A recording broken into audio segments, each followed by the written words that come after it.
Sméagol est un hobbit né en l'an 2430 du Troisième Âge qui passa les premières années de sa vie à vivre aux côtés de sa famille sous le giron de sa grand-mère. Une trentaine d'années plus tard, il est devenu le quatrième porteur de l'anneau unique, après Sauron, Isildur et Déagol. Ce dernier était son cousin, et le jour de son anniversaire, ils allèrent pêcher dans les champs de Gladen. C'est là que Déagol trouva un anneau d'or dans l'eau, après avoir été tiré hors de leur bateau par un poisson récalcitrant. Immédiatement, Sméagol fut attiré par le pouvoir de l'anneau et réclama ce dernier comme cadeau d'anniversaire. Lorsque Déagol refusa, Sméagol entra dans une colère noire et se battit avec Déagol pour l'anneau, l'étranglant à mort et prenant possession de ce dernier. Sméagol fut rapidement corrompu par l'anneau et banni par son peuple. Il fut contraint de trouver refuge dans une grotte des monts Brumeux aux alentours de l'an 2470. L'influence maligne de l'anneau tordit son corps et son esprit et plongea son existence bien au-delà de ses limites naturelles.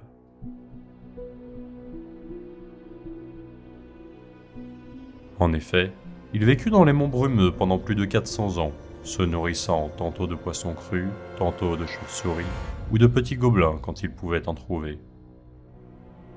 Au cours du siècle passé sous l'influence de l'anneau, il développa un trouble dissociatif de l'identité. Sméagol, sa bonne personnalité, se souvenait encore vaguement de choses comme l'amitié et l'amour, tandis que Gollum, sa mauvaise personnalité, était un esclave de l'anneau et tuait quiconque tentait de le prendre. Des années plus tard, Sam Gamgee nommera la bonne personnalité Slinker et la mauvaise Stinker. N'ayant souvent personne à qui s'adresser, les deux personnalités de Gollum s'adonnaient à de virulentes disputes alors qu'il se parlait à lui-même. Elles entretenaient toutes deux une relation à la fois d'amour et de haine, reflétant l'amour et la haine de Gollum pour l'anneau ainsi que pour lui-même. En l'an 2941, pendant la quête d'Erebor, le hobbit Bilbo Baggins tomba par hasard sur le lac souterrain où vivait l'étrange créature et trouva l'anneau de Gollum. Ce dernier avait perdu l'anneau alors qu'il se chamaillait avec un lutin dans le réseau de grottes menant au lac, bien que d'autres considéraient que la volonté propre de l'anneau avait décidé de quitter son porteur. Comme Gandalf le dira par la suite, très probablement afin de retourner à Sauron. Après le tristement célèbre jeu de l'énigme, Gollum tenta d'assassiner Bilbo. Lorsqu'il essaya de remettre la main sur l'anneau qu'il ne savait pas encore avoir perdu, il réalisa la véritable réponse à la dernière énigme de Bilbo. Qu'ai-je dans ma poche ? Il entra dans une colère noire et se mit à le pourchasser dans les tunnels. Lors de la course, Bilbo découvrit par inadvertance le pouvoir d'invisibilité de l'anneau, ce qui lui permit de suivre Gollum jusqu'à l'entrée arrière de la grotte. Il bondit alors par-dessus la créature pour s'extraire de cette dernière.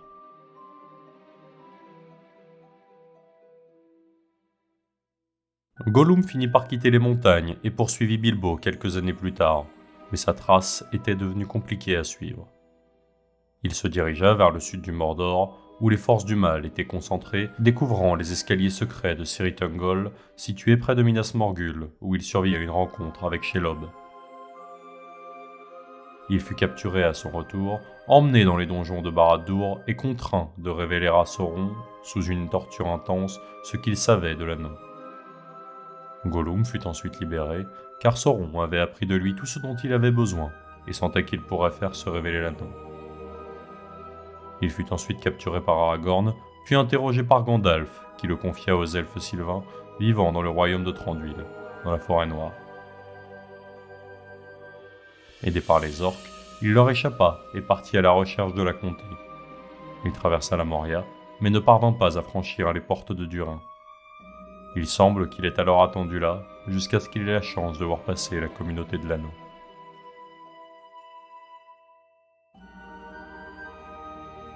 Gollum commença à suivre la communauté dans la Moria, entendu et repéré par Frodon à plusieurs reprises. En l'an 3019, la communauté fut séparée au moment où Gandalf disparut pour combattre le Balrog. Gollum continua à suivre les membres restants. On ignore comment il traversa le pont brisé de Khazad-dûm, mais il continua à les suivre en l'Orient. Gollum suivit leur bateau sur l'Anduin jusqu'à Nanitoel et continua sa traque de Frodo, et Sam partit seul vers le Mordor. Gollum les suivit, mais après une confrontation, Frodo le maîtrisa et menaça de le tuer avec Dar. Sam attacha une corde elfique au cou de Gollum en guise de laisse afin de le maîtriser. Prenant pitié, Frodo fit jurer à Gollum de les aider. Acceptant le serment, ce dernier jura par le précieux lui-même. Frodo le libéra alors pour qu'il puisse leur montrer le chemin du Mordor.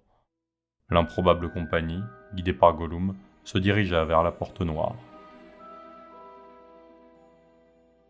En chemin, il fut révélé que Gollum, ayant vécu dans une grotte pendant des centaines d'années, craignait à la fois le soleil et la lune, les appelant respectivement la face jaune et la face blanche.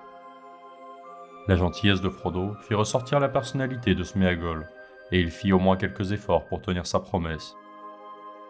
Les deux hommes avaient une sorte de lien étrange du fait qu'ils avaient tous deux été porteurs de l'anneau. En Gollum, Frodo voyait son avenir possible et voulait donc le sauver pour qu'il puisse se sauver lui-même.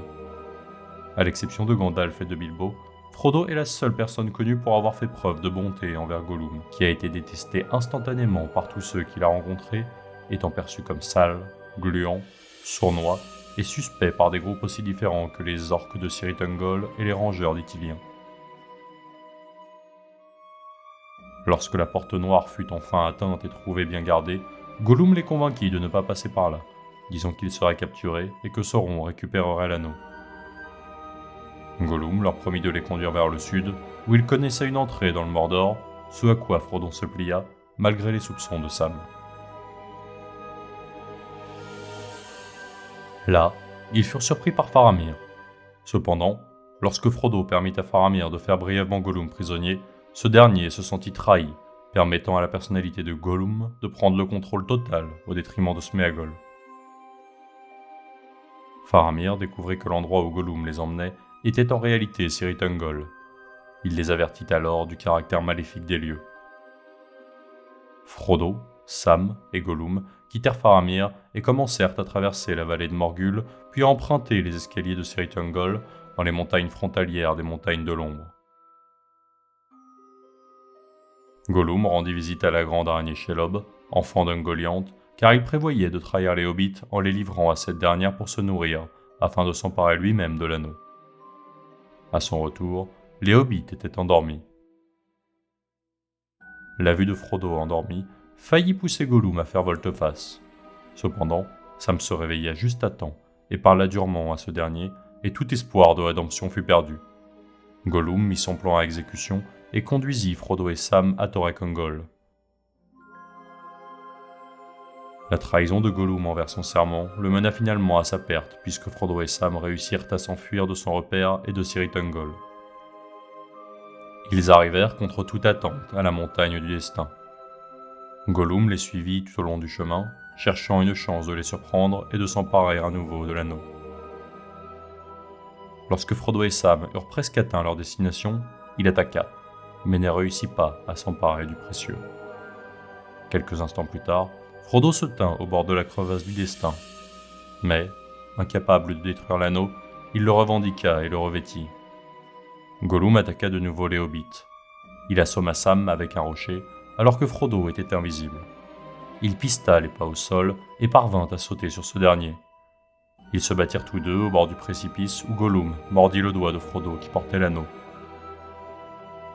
Gollum, ravi d'avoir enfin récupéré son précieux, perdit l'équilibre et tomba, emportant l'anneau et le doigt avec lui en poussant un dernier cri. L'anneau fut brûlé dans la lave en fusion et Gollum consumé avec lui.